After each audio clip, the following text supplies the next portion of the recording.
So just a little bit about us. The Extra Life Twin Cities community last year raised just over $300,000 for Gillette, just playing video games and board games in the Twin Cities. Over that inception in 2010, we have just under 1.8 million raised for Gillette here in the Twin Cities. That's an amazing in just a short period of time.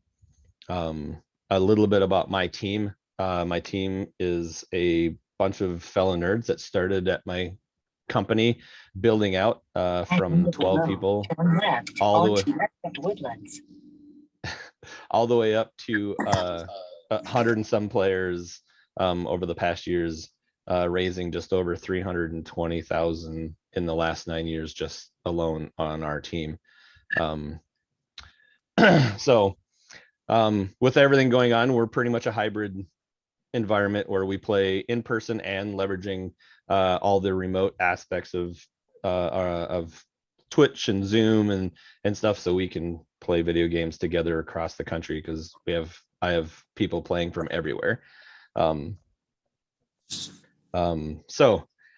with that, I would like to start out with I want to know how your tour to Gillette was. Like, I hear you just had one recently. What did you think? Anything surprising, like stand out, like, wow, this is crazy? Oh yeah, no, my tour to Gillette was great. Definitely had a great time. And yeah, I thought I saw a lot of amazing stuff, a lot of stuff like the room they had this room that they had I forgot what it was called, but they had 12 cameras posted up, and it was kind of like what they use in Hollywood for the green screens and stuff, but they use that to monitor the patient's movement and stuff, and how they moving and progressing from surgery and stuff. And I thought that was really cool. Yeah, that's the Gate Center, I think is what it's called. Yeah, that one is awesome. Thinking of all the data points, as being a nerd and working at a tech company, all the data points that they gather and how they use that to do surgery was pretty, it's mind blowing for us. I've had multiple tours, and seeing how it's evolved over the years has been crazy. So the one thing I hear is you have some favorite games from a young age that you and your family played together, and one of them is Uno. My family played Uno a lot. I remember playing it. It reminded me playing with my grandma. So how'd that come about? Is that just something that progresses your family? Is that a game that your mom or somebody introduced to you, or? Yeah, so my parents, they actually kind of put out a game one day, and then it just happened to be Uno. And I think, am I wrong? Correct me if I'm wrong, Uno's an Italian game, right? Because it started off an Italian game, I think. I don't know its history, to be honest with you. I don't know. I was real young, and my parents just started playing Uno. And me and my sister just started playing Uno. It's crazy when we could play. When we play, it gets crazy. Gets a little competitive? Not a little. It gets crazy. It gets crazy. People feelings get hurt, all types of stuff. We take that serious. All right. Yeah. Is there any other games that you guys played as a family? Or is that pretty much it? No, we played a lot of board games. We would have a whole bunch of different board games. This is really kind of before video games became a real big thing. When I was real young, we used to have all types of board games, and we used to just play them as a family. And that kind of it just kind of sparked my interest in just playing games. Nice. Is there any other board games or tabletop type games that you enjoy playing today because of your childhood, or that you've evolved into finding as you've grown up and hung out with friends in high school and college, that your friends have introduced you to, that you'd now find I love that, this is my go-to board game? I'd say my go-to card game, I love Uno. That's my favorite game. Uno is just so fun all the time, and it's simple too. There's other games like spades and stuff, but Uno's just simple. You could teach anybody how to play it. Anybody could go have fun. That's why I like it so much. Sweet. So you mentioned video games. What are some of your favorite video games you like to play? Some of my favorite video games I like to play. I'm a big Call of Duty player. I used to play Fortnite, but people started building way too fast for me, and I couldn't keep up with that. They were just building these giant towers and stuff, and I was like, yeah, I need to find a new game. So yeah, so I started getting on Call of Duty a lot. That's like my main game right now. I play Madden a little bit too. I used to be real big on 2K and Madden and that shit, but I just been on Call of Duty lately. Okay. All right. First person shooter fan. I like it. We got it. My son plays a ton of Call of Duty. Is there a version of Call of Duty you prefer? Like, do you feel Modern Warfare or the Modern Warfare 3, or is there a specific Call of Duty that you enjoy over another? I actually like Modern Warfare a lot. I thought Modern Warfare was cool, but my favorite is Warzone. That's probably my favorite. I play Warzone all day long. All right. That's like my favorite. I'm a big Warzone player. Okay. What was the first video game that you experienced playing? Do you remember? Yeah, I do. I remember I was like 4 years old. I was in my godbrother's house. I was playing Madden, and I didn't understand how to play it. And he was whooping me. And I remember I started getting so mad because I ain't know what I was doing. But then after that, I just kept trying to learn how to play it. But it was definitely Madden. That was my first game I started playing. Yeah, nice. I was my to show my age, my first game I ever played was on an Intellivision. So Coleco Intellivision and Atari 2600. So I was playing video games in that era. That was my first intro. So is there anything interesting about your childhood that not many people know about you, such as like any interesting places you've lived, interesting experiences? Yeah, I was actually a military child. A lot of people don't know about that, but some people do. I feel like not some people know it, but not everybody. But Right. like I lived all over the place. I moved about like 9 times, like just back and forth different places before I was like 14. And then I finally settled down in Virginia. So when people ask me most of the time, I just tell them I'm from Virginia because I don't feel like explaining it because it's so much. Do you have a favorite place that you visited? Like, is there a place that you're like, this is where you lived, even if it's for a short period of time? Like, that was like, I love this. I want to go back someday. Yeah, I probably Japan. That's where I was born at. And I was young when I was over there, and I was like kind of in middle school too when I was over there. I actually spent a lot of time over there, so I kind of want to go back now that I'm older, and I want to just see how it is and stuff, and just go over there for a little bit. But that's probably the places I want to go to. Okay. I've never been to Japan, but I hear it is actually a very beautiful country to see. Like, just the scenery and architecture and everything is amazing. So I need to go. My uncle spent time over there in the military, so I got to see pictures through him. What are some of your non-gaming activities you enjoy doing outside of football and stuff? Is there any non-gaming activities that you love doing? I'm a big fisherman. That's something I do a lot. I fish a lot. All right. What do you fish for? What do you like fishing for? I fish for everything. I got all types of rods. I probably got like 10 fishing rods. I got like saltwater fishing rods. I got shark rods. I got catfish rods, bass rods, crappie rods, Okay. musky Is there a rods. favorite type of fish you like catching though? Like, you're like, man, this is the most fun to catch. I probably say maybe redfish just because they fight so hard.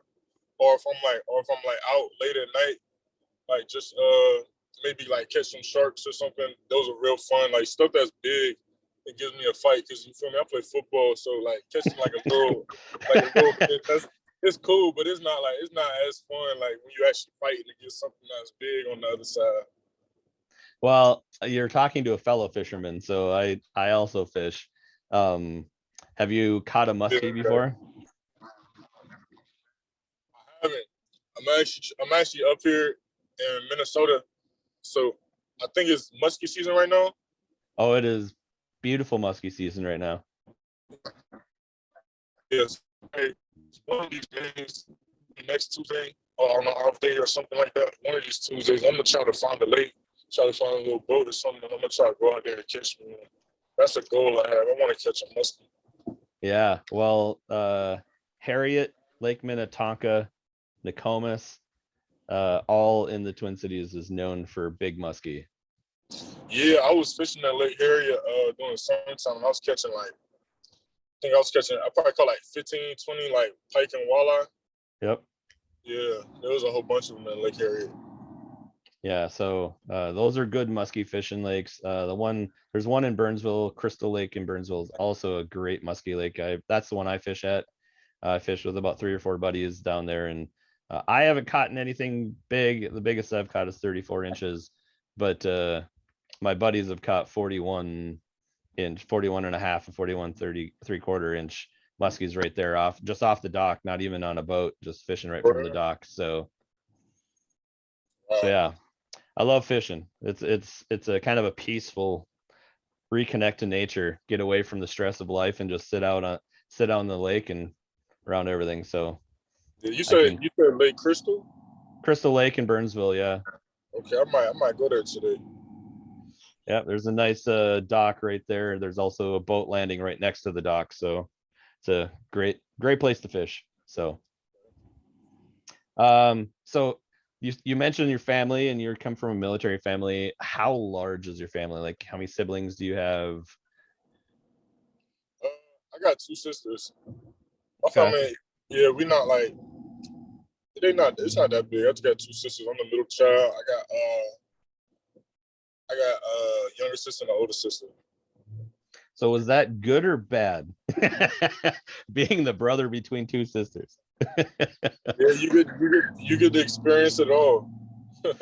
Yeah, I have a younger sister, so I knew what it was like to be the bigger brother and trying to be protective, and her being mad at me for trying to be protective. Yeah. But I couldn't imagine having an older sister. I'm not sure how that would go. Yeah. Then you get to be the annoying little brother. Yeah, right. I was the annoying bigger brother too, so that's if you ask my sister. So how do you being an NFL player, everything being kind of crazy, you have a crazy schedule. How do you fit all this enjoyment into your life as being a football player? Even in college, I'm assuming your schedule is pretty crazy. How do you fit all this in to try to fit like your passions and enjoyment of games and stuff? It's a lot, but at the same time, like you just have to manage. The easiest way you could do it is by managing your priorities first. If you manage your priorities first, like take care of everything you got to do to make you successful on the field. So that means wake up, do what you got to do, go to practice, watch film, study, eat. Then after you get done with all that, then that's your little free time that you have. And that's the time that you get to do everything that you need to do or that you want to do once you take care of everything you need to do. Well, that's sound advice. I think even a non athlete can take that on and think about, like, just take care of your priorities and everything else will fall in place. So yeah, that's awesome. So what is a day like? I mean, what is a day like for Pat? day for me, probably wake up at like I wake up at like 6. Let my dogs out. Get ready, then go to the facility, get there, eat breakfast. Then I have meetings from 7:30 to like probably like 10. At 10 we got to walk through, and then from 10 to like 11 is the walkthrough. Then after that we come back, we eat lunch, have more meetings. Then around like 1 o'clock we go to practice. From 1 to 3:30 we're at practice. Then after that we got more meetings till about 5:30. And then after that, I come home, let my dogs out, watch film, and then eat some food. After that, I'm just probably on the game. Right. Yeah. Sounds like a busy day. Like, I think my days are busy enough, and I don't know. That's a full day. I'm not a morning person, so that'd be a rough one. Yeah. So how is the transition from going from Pittsburgh, playing football in college, and I'm assuming that was like an amazing experience, right? Playing for a big team like Pittsburgh, and then going to the NFL. Like, is there anything that surprised you in that transition NFL that you wished you would have known ahead of time? Like, wow, I didn't know this was this way or whatever. Or did they prepare you pretty well? Uh, I had great people in my corner, and I had like great mentors around me, people that been in the NFL already. So it kind of, it wasn't too much of like a shock for me because people already kind of told me what it was, and there was some people that already played in the NFL.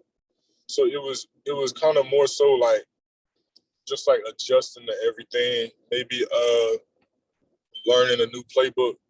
That was probably the biggest thing. Just learning like the defensive language, the way they speak on defense about the plays and stuff and the different formations and stuff. That's probably just the biggest thing for me. Okay. Just having to learn because I was seeing new stuff and just really just seeing new stuff every day. How was playing for Pittsburgh? Like, what was that experience like? Playing for such a large college and playing against some of the best in college has to offer in the NCAA. So It was great. I actually loved playing at Pitt. Pitt was a fun time. Like each week we go out there, we play against some of the best players in college.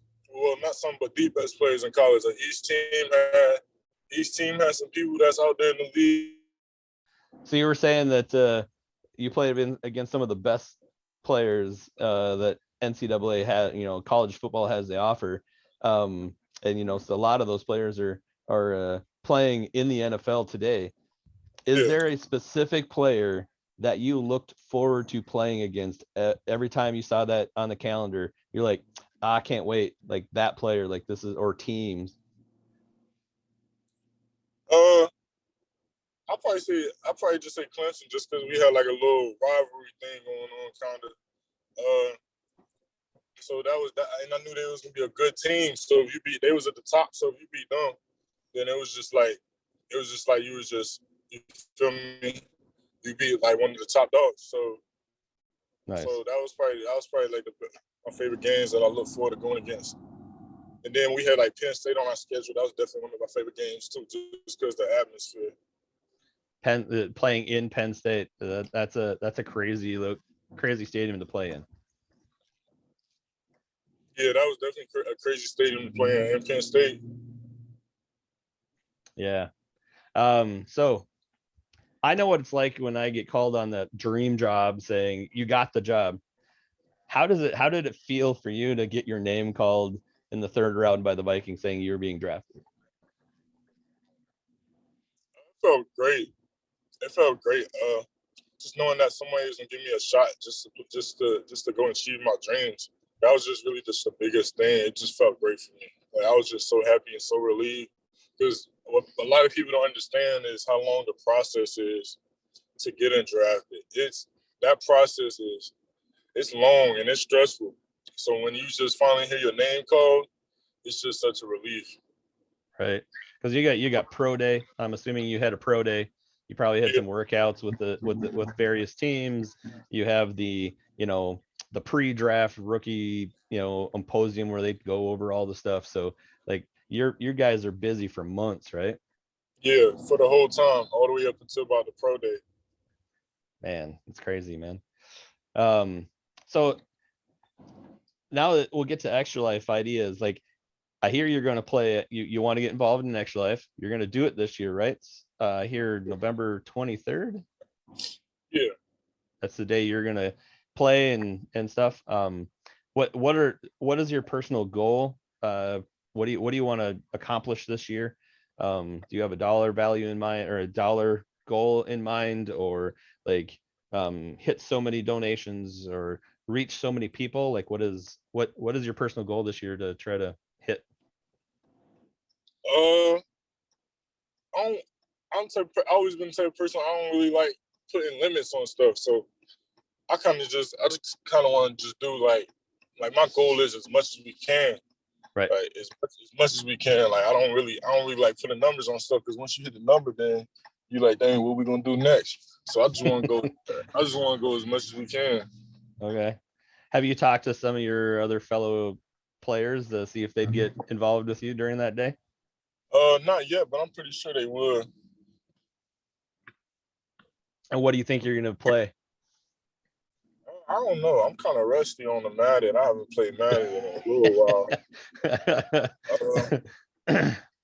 I might have to stick to my bread and butter and get on Call of Duty. There you go. Well, maybe we'll have to figure something out. I got some Call of Duty players that would probably love to join and play with you on the 23rd for sure. So when that happens, I'm going to reach out to you guys to get your social media links so I can help promote what you're doing. But if people want to find you, how do they find you on that day? They probably find my social. I don't really stream or nothing. I probably should, but I don't stream. I just don't want to get like too involved with it during the season. So I don't have a stream account. But I'll probably make one during the off season. Right. But like you have a Twitter or a LinkedIn page that people can follow you. _9. What is it? Yeah, people go follow my Instagram, pjones_9. pjones_9. All right. People can follow that. Because that's the thing is you can share those links out on your social media and not have to stream, and that's how people can donate to you. That's how I do it. I'm not a big streamer, so I just post my links out on my social media pages and have people donate from there. So is there anything you want to ask us about Extra Life or about myself or anything you want to know? What games you play? Me, I play Battlefield. I will play Call of Duty. It's just not my favorite. I'm a Battlefield. I heard Battlefield guy. Was really good. Yeah, I was bummed that Battlefield 2042 is being postponed till the end of November instead of the beginning of November. Yeah. I'm also an MMO player, so I play a lot of MMORPGs. Currently, I'm playing New World, which is Amazon's new MMO. But I'm also a tabletop player, so I play Dungeons and Dragons. I play board games. Okay, cool. So I'm an all-around gamer. I'm also, like I said with you, I'm a fish. I love playing. I love fishing, and I am a passionate barbecue and smoke person. So I compete and judge barbecue in the region. So wow, that's a great job. It's a hobby, not a job. I wish it was a job. So anything else? Like I said, we got a few minutes. If you want to talk about anything else, that's fine, but otherwise we can end it here if you let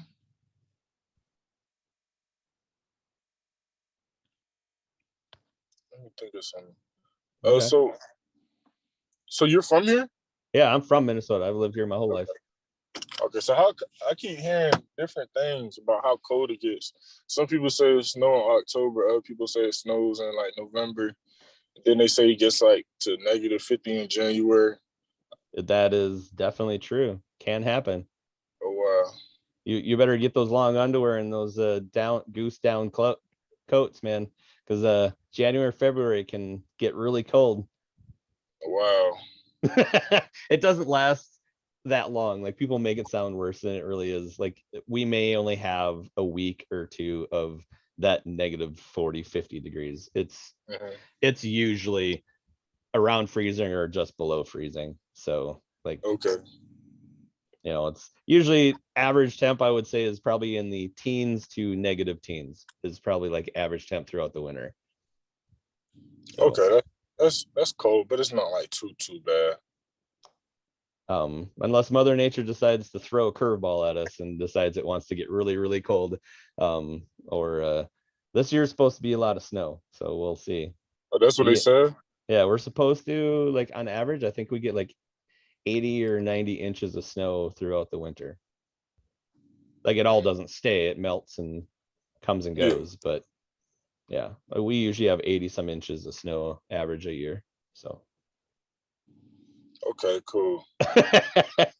so for a Virginia boy, this is could be a shock for you. Yeah, I mean a little bit. I went to school in Pittsburgh too, though. Right. So it was kind of cold in Pittsburgh. It snowed too. They probably don't get as cold as we did though. Nah, it's like 20, 30 in the wintertime. There are times, and I won't joke, we are colder than Alaska and in the Arctic at times. Yeah, that's crazy. Well, that's how we live so long here, Pat. We are just frozen from the inside. So, well, Pat, it was an honor to talk to you, get the opportunity to get to know you, and help you learn a little bit more about Extra Life. And I hope we can continue to have this relationship with you, and when things kind of balance out and we can have some in-person stuff, maybe we can do something in person with you at some point, do some challenge or something. Okay, yeah, that would be really cool. And I appreciate y'all too. I really enjoyed this meeting. Yeah, this is awesome. It's fellow gamer to another fellow gamer. Yep. Well, good luck this year. Skull Vikings, and hopefully you have a successful season. Yes, sir. Appreciate it.